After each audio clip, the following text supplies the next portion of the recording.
নমস্কার, আশা করি আপনারা সবাই ভালো আছেন। আমার এই ভিডিও যে যেখান থেকে দেখছেন সবাইকে নমস্কার জানাচ্ছি। শুরু করছি আজকে থেকে একটা নতুন চ্যাপ্টার শনি ট্রানজিট নিয়ে। আপনারা নিশ্চয়ই জানেন যে শনি 29 মার্চ উনি চলে গেছেন মিনে। উনি লাস্ট 2.5 বছর ছিলেন কুম্ভে, বর্তমানে মিনে অবস্থান করছেন। এবার শনির যে এই যে ট্রানজিট হলো, এটা বিভিন্ন লগ্নের ক্ষেত্রে কী কী এফেক্ট করবে সেটাও হচ্ছে আমাদের আলোচ্য বিষয়। আজকে আমরা খালি শনির পজিশান এবং তার দৃষ্টিগুলো নিয়ে এখন আলোচনা করব। এরপরে আমরা নক্ষত্র ট্রানজিট নিয়ে আলোচনা করব, কেননা শনি ওখানে 2.5 বছর থাকবে। তা আজকে আলোচ্য বিষয় হলো মেষ লগ্ন। এই যে শনির ট্রানজিট হলো, মেষ লগ্নের ক্ষেত্রে কী এফেক্ট করতে পারে।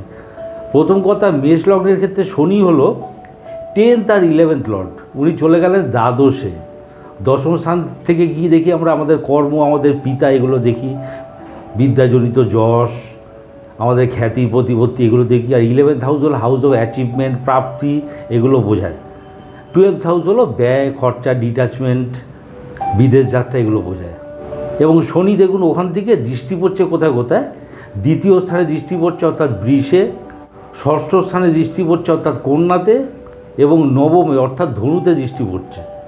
তাহলে কি কি হতে পারে? প্রথম কথা, শনি দ্বাদশে মিনে। দশমপতি দ্বাদশে মানে এক্সটেন্সিভ ট্যুর অ্যান্ড ট্রাভেল, যেটাকে বলে কর্মসূত্রে বিদেশ যাত্রা হওয়ার প্রবল সম্ভাবনা, মাল্টিন্যাশনাল কোম্পানিতে কাজ পেতে পারেন। আর 11th লর্ড দ্বাদশে, বাড়ি বড় দাদা দিদির পেছনে খরচা হতে পারে, এক্সপেন্সটা বাড়বে আর কি, ব্যাপারটা আসছে। বৈদেশিক মুদ্রা আর্ন করতে পারেন, এই ব্যাপারগুলো আসছে। বাবার পেছনে খরচা হতে পারে। এবারে দ্বাদশ ঘরে আরেকটা আলোচনা আছে। দ্বাদশটা কি বললাম? খরচা, ব্যয়, বিদেশ যাত্রা, ডিট্যাচমেন্ট। এবার ডিট্যাচমেন্ট কথার মানেটা কি? যারা স্পিরিচুয়ালিজমের চর্চা করেন তাদের জন্য বিশেষ করে বলছি। দ্বাদশটা হলো মনের পরিণতি বা মনের পূর্ণতার জায়গা। এটা কীরকম? 4th হাউস থেকে আমরা মন দেখি। এবার চতুর্থের পঞ্চম হলো মনের বিকাশ, সেটা হলো অষ্টম স্থান। আর চতুর্থের নবম হলো মনের পরিণতির জায়গা, সেটা হলো দ্বাদশ স্থান। সুতরাং যারা স্পিরিচুয়ালিজমের চর্চা করেন বা যারা আধ্যাত্মিক পথে রয়েছেন, তাদের আধ্যাত্মিক ব্যাপারে অনেক কিছু পূর্ণতা লাভ করবেন। সুতরাং দ্বাদশ ঘরের এক্সট্রাঅর্ডিনারি কতগুলো ব্যাপার আছে।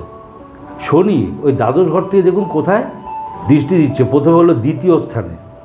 দ্বিতীয় স্থান থেকে আমাদের হাউস অফ অ্যাসেট, কথাবার্তা, বাক্য, আত্মীয় কুটুম্ব, এগুলোর জায়গা। আত্মীয় কুটুম্বের পেছনে খরচা হবে, খাওয়া দাওয়া, লাক্সারি পেছনে খরচা হবে। আপনার স্টোরেজ, আপনার অ্যাসেট, আপনার অসাবধানতা বশত খরচা হয়ে যেতে পারে, এই ব্যাপারগুলো আসছে। দৃষ্টি পড়ছে ষষ্ঠ ঘরে। ষষ্ঠ ঘরটা হলো হাউস অফ অবস্ট্রাকশন, আমাদের রোগ ভোগ, পীড়া, এগুলোর জায়গা। তা দশমপতি দৃষ্টি পড়ছে ষষ্ঠে। কর্মস্থানে বিরুদ্ধ পরিবেশ ফেস করতে পারেন, কর্মস্থানে অবস্ট্রাকশন ফেস করতে পারেন। এবং যেহেতু এটা দ্বাদশ ঘর, কর্ম পরিবর্তনের সম্ভাবনা রয়েছে, এটা একটা পজিটিভ পয়েন্ট। আর 11th লর্ড ষষ্ঠে দৃষ্টি। বাড়ি বড় দাদা দিদি, এদের সঙ্গে মনোমালিন্য হতে পারে, সম্পর্কের অবনতি হতে পারে। আপনার আর্নিং, যেটা আপনার পাওয়ার কথা, আর্নিং নিয়ে কোনো অবস্ট্রাকশন ফেস করতে পারেন। কর্মসূত্রে বিদেশ যাত্রা, এখানে মামা, মাতুল বা মাসি, মায়ের ছোট, এদের একটা ইনফ্লুয়েন্স থাকতে পারে, এই ব্যাপারটাও আসছে। আরেকটা হচ্ছে রোগ ভোগের পেছনে খরচা হতে পারে, এক্সপেন্স বাড়বে, যেটা বলার উদ্দেশ্য। নবমে দৃষ্টি। নবম হচ্ছে ধনু। ধনু হচ্ছে হাউস অফ টার্গেট। এবারে দেখুন দশমপতি নবমী দৃষ্টি দ্বাদশ স্থান থেকে। প্রথম কথা, দশম আর নবমের একটা কম্বিনেশন হয়ে যাচ্ছে। এটা হলো একটা শ্রেষ্ঠ রাজযোগ। এর মানে কি? মানে হলো কর্মসূত্রে ভাগ্যোদয়। এবার কোথায় কর্ম? দেখুন কর্মসূত্রে দেখুন ওটা পড়েছে দ্বাদশ ঘরে। কর্মসূত্রে বিদেশ যাত্রা এবং সেখান থেকে ভাগ্যোদয়, এই ব্যাপারটা আসছে। যারা গুরুস্থানীয় তাদের বিশেষ শুভ, অর্থাৎ ডক্টরস, লয়ার্স, প্রফেসর্স, ইঞ্জিনিয়ার্স, এদের বিশেষ শুভ। 10th আর 9th কম্বিনেশন, এটা হলো বেস্ট কম্বিনেশন। বিষ্ণু স্থান, লক্ষ্মী স্থান কম্বিনেশন, দুটো সব থেকে স্ট্রং হাউস জোডিয়াকে। আর 11th লর্ড দ্বাদশে, ওখান থেকে দেখুন দৃষ্টি পড়ে যাচ্ছে নবমে। আর্নিংয়ের ক্ষেত্রে আপনার ফেট আপনাকে অবশ্যই ব্যাক করবে, এবং সেটা বিদেশ থেকে আর্নিংয়ের ব্যাপার আসতে পারে। আপনার টার্গেট আপনি রিচ করতে পারেন। এটা কর্মস্থানের ক্ষেত্রেও বলছি, আপনার লক্ষ্য আপনি পূরণ করতে পারবেন।